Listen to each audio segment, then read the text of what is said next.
This is Marcus Corval with MMA Nutty in Las Vegas at the UFC Fan Expo. We're here with Kira Buatari. I just watched fight in the RFA with a lot of hype. How are you feeling?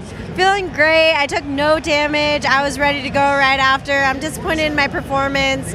I've known Ed since I was 13, and so being able to fight for him was really exciting. I know he's walking around here, but I'm going to fight for him again in Minnesota, October 10th. What do you know about your opponent? About my previous opponent? No, your next one. Oh, my next one, she's a wrestler, and so I have only fought strikers all my fights, so this is the first time it'll be battle of the ground game, so I'm sure that it's going to be the best wrestler win, but I'm definitely going to be in there working a lot of my wrestling, a lot of my ground game. I'm going to do another camp with Eddie Bravo in LA, so just working a lot of my jiu-jitsu before this fight.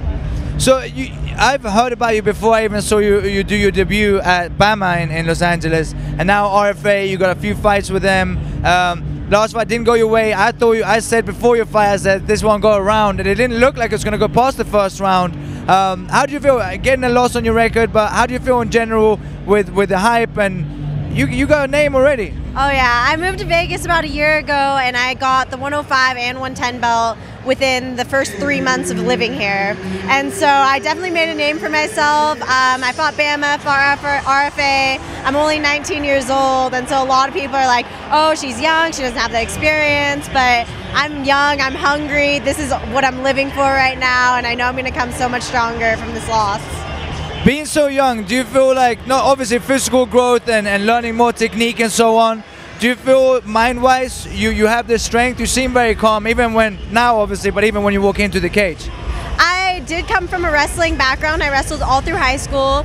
I got that wrestler grind mentality where there is no losing, you don't be on your back, you need to keep going, keep grinding, there's no quit. And so I know I lost, but I learned the loss as a learning experience. I'm just going to come back stronger from it. So you're half Filipino, you're Pinay, and obviously we've seen it in the past. Filipinos have a lot of fight in them, in Manny Pacquiao and so on, and Mark Munoz as well. And you're half Mexican? Quarter Mexican, half Filipino, yes. What's the last quarter? I'm white. White, Mexican, Filipino. So, who do you feel most connection with? The Philippines, the Pinay side, or the Mexican side? A little bit of both. I mean, I train with Gil Martinez, who's my boxing coach, and so I definitely have a lot of Mexican roots around here. But my dad's full Filipino. I have a really big following with all my Filipino cousins that also train jiu-jitsu, and so I do more jiu-jitsu with my Filipino family. I do more boxing with my Mexican family, and I feel like it's all coming together really well for me as a fighter.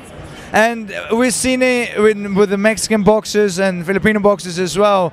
Do you feel that just Mexicans and Filipinos have a little bit more heart when it comes to fighting? I've been told that, and I really think so. I mean, my family is so supportive. I always have a really big following. I have a huge fan base with the Filipinos and Mexicans, and so it's really good. I definitely think that we have a lot of heart. But I can't say otherwise. That I just have a really good, loving family, loving, supporting system behind me. And at 19 already, you're here with Quest. Tell us a little bit about what is Quest. Right now we're coming out with Quest Training. It's our newest form of gear. We have the head here. So I know Jessamyn Duke, Shayna Baszler are in the UFC, and they've been training with it a lot. It definitely makes it more realistic, punching instead of just holding mitts. A lot of coaches don't get used to holding the mitt close enough or far enough, so being able to make the proper contact with the face without throwing elbows at your teammate, throwing elbows at your coach. And so I really like it. It's a really good brand to be working with. So if I hold it real quick, can you give us a quick demonstration? Oh, No. Perfect. Yeah, I don't know how to punch. So. Come here. Throw the elbow. Mix in the elbow. Oh. Hey, is it anyone in particular? Is this person someone? I'm looking for my next opponent right here. So Rocky, I'm coming for you. October 10th, RFA. October 10th. You heard it from Kira. I almost said it wrong again. Kira Buatari. And look for her, 19 years old, already tough enough champion, and already with the RFA. Congratulations. Thank you. Thanks again.